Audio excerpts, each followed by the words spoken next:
नमस्कार सभी को। आज मैं आपसे कुछ डिफरेंट बात करने आया हूँ। जनरली और टाइम पे मैं क्लाइंट की ओर से बात करता हूँ कि आपको क्या करना चाहिए, फ़ोटोग्राफ़र के साथ कैसे अच्छे फ़ोटोग्राफ़र को जज करना चाहिए, चुनना चाहिए। बट ये जो आज का मेरा एपिसोड है वो थोड़ा डिफरेंट है, क्योंकि आज मैं एक फ़ोटोग्राफ़र बन के आपके पास आया हूँ। क्या परेशानियाँ मैंने झेली हैं अपने पास्ट में, क्या मैं जनरली देखता हूँ जिससे परेशानी होती है, फ़ोटोज़ ख़राब होती है, क्लाइंट और फ़ोटोग्राफ़र्स के बीच रिश्ता ख़राब होता है। ये बात करना इसलिए इम्पॉर्टेंट है क्योंकि कोई इसकी बात ही नहीं करता है। एक बार इवेंट ख़त्म हो जाती है, हम सब सारी चीज़ों को भूल जाते हैं और फिर सारा दोष अगर कुछ गलती होता है, कुछ फ़ोटोज़ में प्रॉब्लम होता है, वीडियोज़ में प्रॉब्लम होता है, तो सारा का सारा जो ब्लेम है वो फ़ोटोग्राफ़र्स पे आता है। बट इसका एक बहुत बड़ा रीज़न है जिसके बारे में कोई बात नहीं करता है।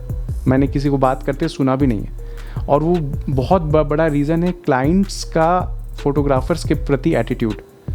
और ये बहुत ज़रूरी है इसके बारे में बात करना, क्योंकि क्लाइंट्स का कभी के भी घर में ये पहला शादी रहता है, नया शादी रहता है, तो वो भी हज़ार तरह के आदमी से बात करते हैं, तो उन्हें भी पता नहीं चलता, बहुत बार रियलाइज़ नहीं होता है कि अनजाने में उनसे क्या मिस्टेक हो जा रहा है, अनजाने में वो क्या गलतियाँ कर रहे हैं जिनसे फ़ोटोज़ का ख़राब हो रही है, क्लाइंट का फ़ोटोग्राफ़र से रिलेशन का ख़राब हो रहा है। तो एक रिसेंट वेडिंग की आपको बात बता रहा हूँ।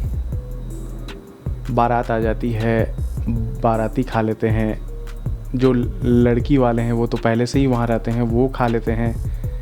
बैंक्वेट का केटर से पहले से लिंक रहता है, तो जितने बैंक्वेट वाले जो कर्मचारी होते हैं वो खा लेते हैं, केटर वाले तो खा ही लेते हैं। अब जब फ़ोटोग्राफ़र्स की बारी आती है और जब वो खाने जाते हैं, तो जो रिश्तेदार होते हैं जिन्हें प्लेट की जिम्मेदारी मिलती है कि आप देख के प्लेट दीजिए, किसी अरे गहरे को प्लेट मत दीजिए, वो फ़ोटोग्राफ़र्स को बोलते हैं कि आपके प्लेट का तो बात किया ही नहीं हुआ है, and the plates are too costly, around 2000-2500 plates की कॉस्ट है, तो हम तो आपको इससे दे नहीं सकते हैं, तो आपको इसका इंतज़ाम खुद से करना पड़ेगा।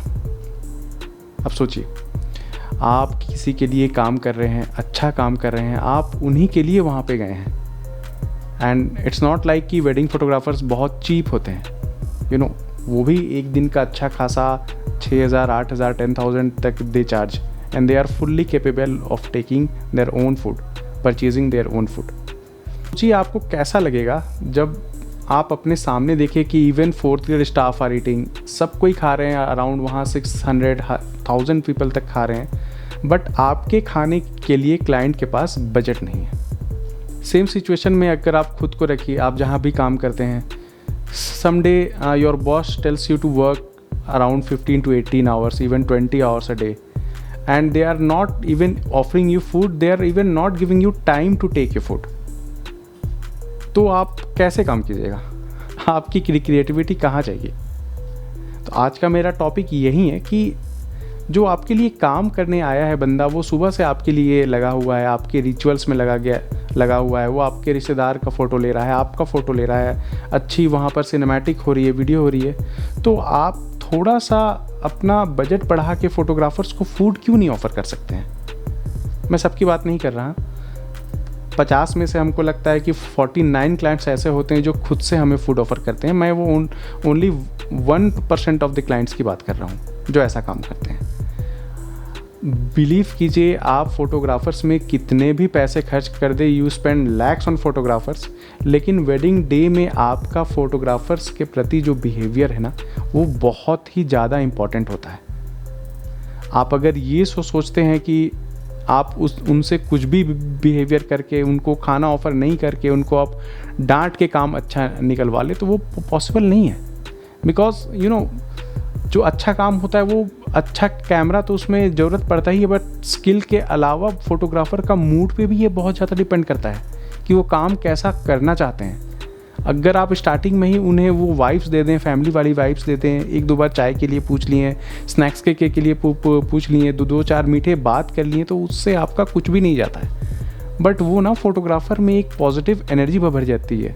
वो हमें पता चल जाता है कि this is our own client, बहुत ही अच्छा क्लाइंट है, वो घर जैसे हमें ट्रीट कर रहे हैं, और ऑटोमेटिकली काम का स्तर बहुत बढ़ जाता है। तो इसका ध्यान रखना बहुत ही ज़्यादा ज़रूरी है।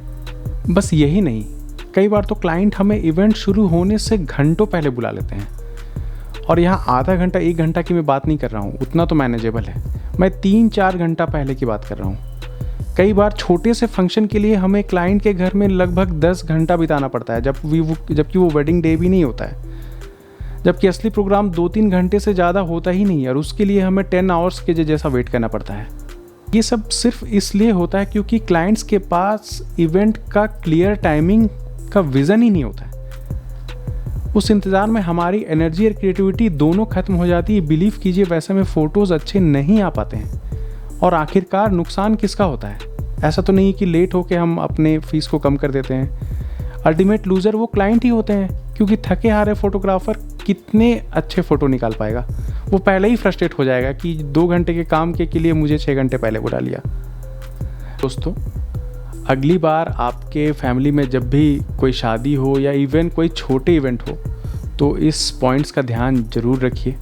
फ़ोटोग्राफ़र अगर आपसे खुश रहेंगे, कंफर्टेबल रहेंगे राइट फ्रॉम बिगनिंग, तो आपकी ही फ़ोटोज़ अच्छी आएंगी। वो टोक टोक के आपसे बात करेंगे, वो आपकी फैमिली फ़ोटोज़ निकालेंगे, वो आपकी भी फ़ोटोज़ निकालेंगे, ग्रुप फ़ोटोज़ निकालेंगे।